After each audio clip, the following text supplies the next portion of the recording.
doing, guys? Welcome to Crowning MMA, your favorite channel. If it's not your favorite channel, pretty soon it's gonna be your favorite channel. Today we have the honor to have a conversation with JCat. JCat, it's a fight coming up in September 25th. Oh no, I'm sorry, September 27th. How do you feel physically and mentally for this fight? Physically, I feel strong. I went up on a bulk and I feel pretty good. Mentally, like I said, I'm coming out of that loss, like we talked before, and I'm definitely built back up. Do you know your opponent? Do you know his record? No, I don't know his name. I don't know where he's. I think I'm pretty sure he's from EMK.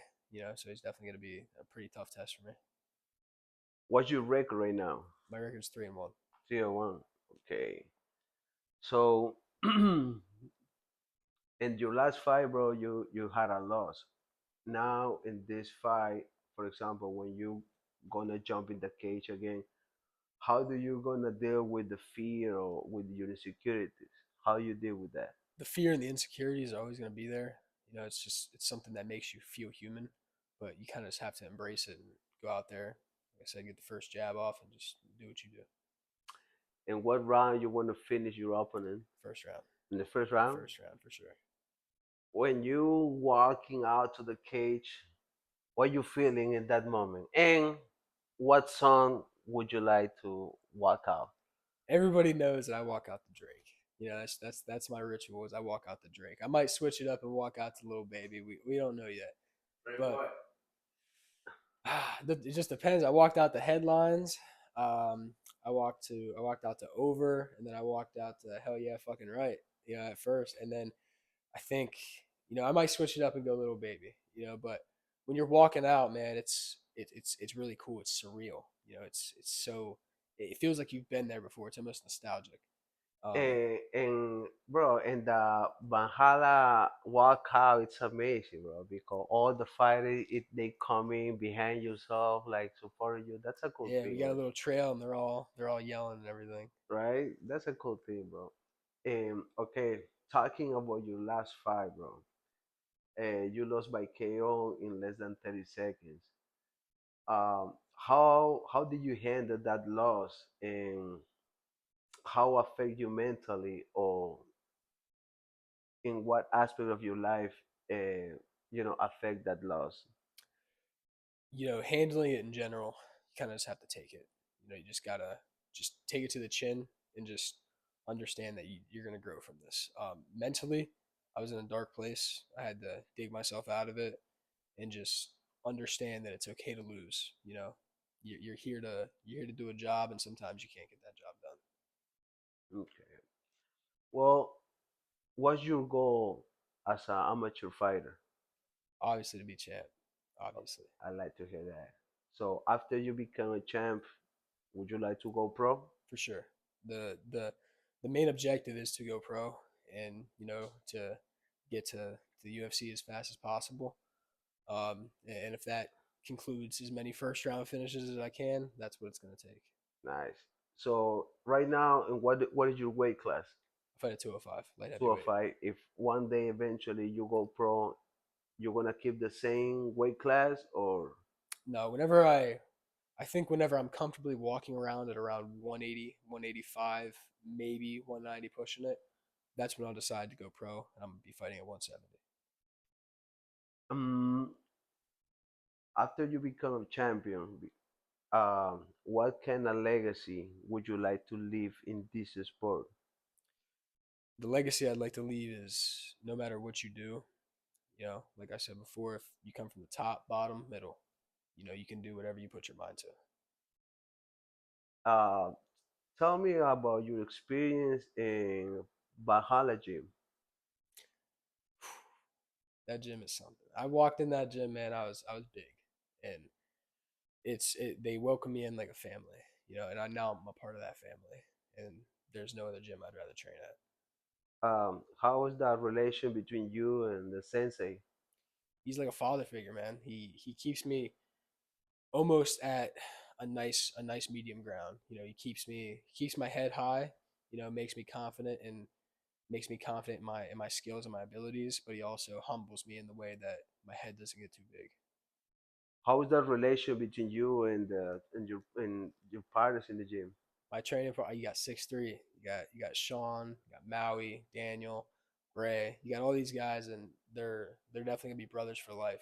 30 years, 40 years down the line, they're definitely not gonna. We're not gonna lose any sort of connection for sure. That's nice, bro. That's nice. I mean, honestly, bro, you're part of my family too, man. No bullshit. Yeah, Appreciate you, you're a great, you're a great person, great fighter, great personality. thank you, I like training with you. thank you. Love training It, with you too, bro. yeah, and bro, you teach me a lot. You teach me a lot.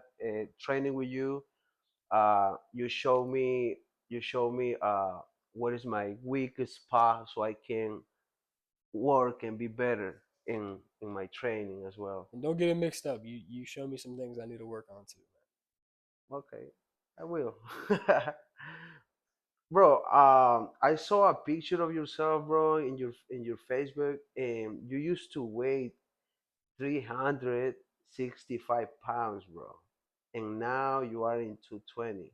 So you lost like 125 pounds. So what make you do this transformation? There was a lot going on in my life. I was working a job. I was a travel electrician, and I was just making a living. And one day I was just like, I seen something on my mom's Facebook. I was like, I got to go for it, bro. And ever since then, I quit that job. There was no plan B, no other route, and I went for it and I chased it, and I'm achieving it currently. Hey, bro, I saw a lot in the internet, bro. People try normalize like be fat. Uh, it's like normal or it's okay. Honestly, I don't think it's okay. But if you mention it, people call you like fat phobic. What do you think about that? I don't think fat phobic's a real thing. I think that you gotta have the courage enough, and you gotta care for somebody enough just to let them know that. And especially coming from somebody like me, if you're hearing that from me, it's obviously coming from a deep well in my heart, especially from being 365 pounds to where I'm at now and how much I've achieved in such a short amount of time. If I'm telling you that, it's not to be fat phobic, it's because I genuinely care. Okay, I like that. Another question, bro. No question. Um, I want you to send a message, bro, to the kids, and not just to the kids. I mean, to everybody. Because I mean, bro, that's a huge transformation. So definitely, you're gonna inspire a lot of people. When they saw your transformation, I'm sure you're gonna inspire a lot of people. What kind of message you want to send to people who really want to do a transformation? What kind of message you want to send them? No matter what you do, no matter what dream you're chasing, do it with 100%. You know, there's no such thing as half days, quarter days, 3/4 days. You do everything you do at 100%, the best of your abilities, and just keep chasing your dreams. You'll get there eventually. What's your religion orientation? Say it again. What's your religion orientation? I'm a Christian for You're sure. Christian? Yes.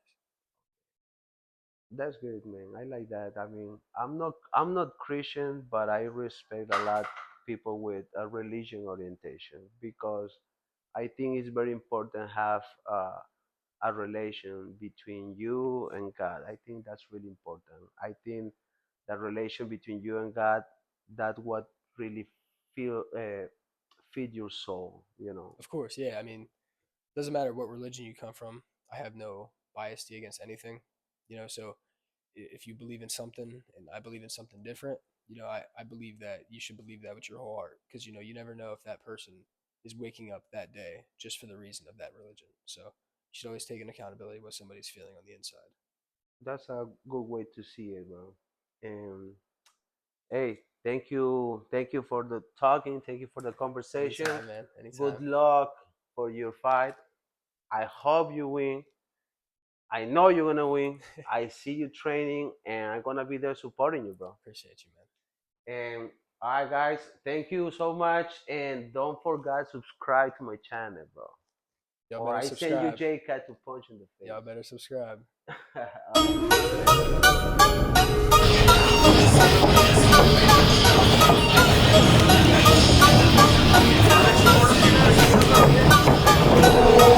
Una que otra gata que pasó por mi ruta me pilló sin tirarle y se cree bien astuta, hija de puta.